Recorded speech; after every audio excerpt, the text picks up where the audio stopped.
Why are Americans lying to themselves when they say that they're willing to pay more for made in the USA? I know you don't want to hear it, and I know that deep down what we want to think of is we want to buy made in the USA. We're willing to pay 10 or 20% more if we have it. Mm-hmm. And that's where I think the big hang-up is here. What if made in the USA is more than 20% more? Where's your threshold? And I think this is what we might find out when the tariffs go into effect. Well, I think it's different for everybody, too. When I talked with whatever the product When is. I talked with Broomhead this morning, we were talking about the grocery store. And he said, A, he has more disposable income. And he said, B, he is in a position where he's happy to pay for not just made in the US of A, but he said, he took it even a step further. He said locally, like Arizona. Okay, great. Made. Yeah. So, but he's in a different, economic situation than many Americans. Say, tax bracket. Yeah. Okay. Yeah. All right. Well, I am not. Mm-hmm. Okay. Nor am I. So I was reading this article that there was a guy that was on Shark Tank, and he had a shower head that's it filters water. Mm-hmm. Okay. I've seen knockoffs of this all over the place. Guess where the knockoffs are made? China. Guess where his is made? China. Yeah, China and Vietnam. Okay. Yeah. That's where that stuff is made. Yeah. So this guy, he has this shower head, and he says their top selling shower head, $129. Okay. Right? It's a pretty nice shower head. Yeah. Pablo, how much would you pay for a shower head? $40. What is the jankiest shower head you've ever used? Come on, you got to tell me the story. Come on, because I love this. Ever used or ever purchased? No, used. Ever used. Because you tell me this morning. My mom got divorced. My parents got divorced. We had to move back in with my grandma and my grandpa. My grandma and grandpa's house only had an outhouse at the time. So my grandpa had to build a bathroom and a shower for us to move in. So he turned in one of the rooms, closed it in, turned it into the bathroom. Yeah. And a shower where he put mortar and concrete down. The shower head, though, he used an old grass waterer with the hose in it, like the triangular... Shower, like a sprinkler head. A sprinkler head. That's what we used. We had a sprinkler head as our shower head when I was a kid. That is so awesome. Like you do like what you had to do. Yeah. Yeah. Like you put on the end of the hose when you go out to water the garden or whatever. Yeah. That's great. Okay. Gets the job done. What? Absolutely. And I kind of love the story of it. Yeah. Yeah.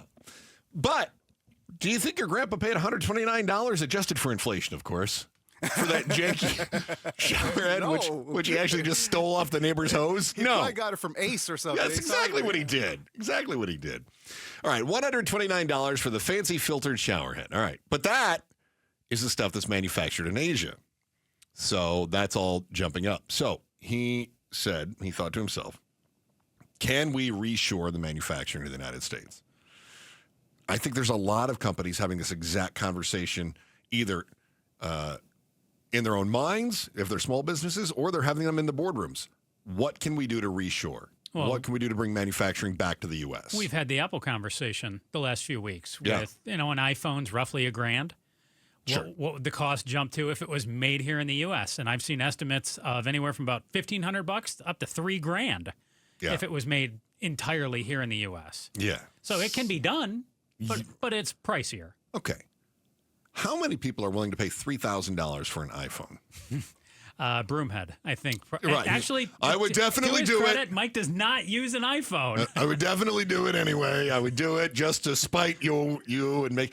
See, that's what it's like, Joe. When you're trying to make a point and the other person doesn't give you the basic buy-in on the premise, that's what it feels like. Just a heads up. So, So here's what he found, though. He started doing research on reshoring and how much he could do. Shark Tank guy. The Shark Tank guy, right, with the fancy shower head. So he found a U.S. supplier. Okay. And the new unit cost 3 times more to produce using all American parts and assembled in America. Okay. So the cost goes from $129 to $239 for a shower head. That's an 85% increase. Are you willing to pay 85% more?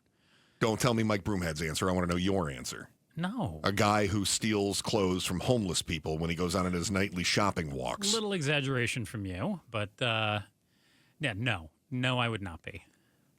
What's our threshold? I think it's, I would say, 10% in most cases. If that, maybe 5%. I'm kind of with you. I think 10% is it. I think we say, oh, I'd pay 20% more. And depending on the product, for instance, we talked about eggs last week. Mm-hmm. Eggs, if eggs were $1.50 a gallon, they go up, or $1.50 a dozen, and they go up to $6, that's a 400% increase. And we complain about it, but we buy eggs. However, if we're talking about already a large ticket item, if a car is $50,000 and all of a sudden that same car is now $120,000, right? Big difference. Can I add one caveat? Sure. The caveat that I would have would be if you could demonstrate that the American product would last longer, operate more efficiently, somehow be better. But if you're strictly saying same stuff, last just as long, work just as well, I think it's about 5 to 10%. Is the most we would do simply because it's made in the United States. Yeah. Yeah. So I think your quality value argument is solid. So why, though, this is our why today, why are Americans lying to themselves when they say that they're willing to pay more for the stuff made in the U.S.? Because why they're do you not. think that is? Because they're not. That's why. Because when you actually do a test, and this is what the guy did. He did the test, and he put the two products on his website. And he said, product A, our original, made in Asia, $129. Product B, the exact same thing, made with only American parts, assembled in the United States, $239. Do you know how many people put the American product in their cart? 24. Do you know how many converted from cart to sale? I do. What is it? 0. 0 is correct. 0 people were willing to pay that upcharge for the exact same product. We are lying to ourselves because, well, I think because we love our country. I think that's the big reason. I think we like to wave the flag. We want to say we support the red, white, and blue, and we're patriotic. And we support our neighbors. I also think we tend to overestimate our net worth. We go, oh, I'd pay 20% more. Would you? Because you don't have enough money in your pocket for 20% more, right? I mean, think of all the times that we have to cut back. We have to prioritize what we're purchasing based on how much money there is in our wallet, right? And I think we tend to overestimate that. If everything in your world went up 20%, how would that be for you? If your power bill went up 20%, we know how much you like paying your power bill, Joe. Love it. Love it. Oh, APS, just tack on the American tax. If all of a sudden gas jumped 60 cents today, we'd have a fit on top of the power, on top of my groceries, on top of everything else in your world jumps up 20 eggs. Yeah. Everything else jumps up 20%. All of a sudden, we're going to go, okay, I'm out, unless our wages keep up. Well, and I think that's the reality of things, too. We are seeing the price of a lot of things jump very suddenly. From eating out to gas, to groceries, to clothes. It's all ticking up a little bit. And that's where when my neighbor says, hey, Joe, I'm worried, I get why. Thanks for watching The Chris and Joe Show. Click to see more from Chris and Joe and tap the button in the middle to subscribe to KTAR News.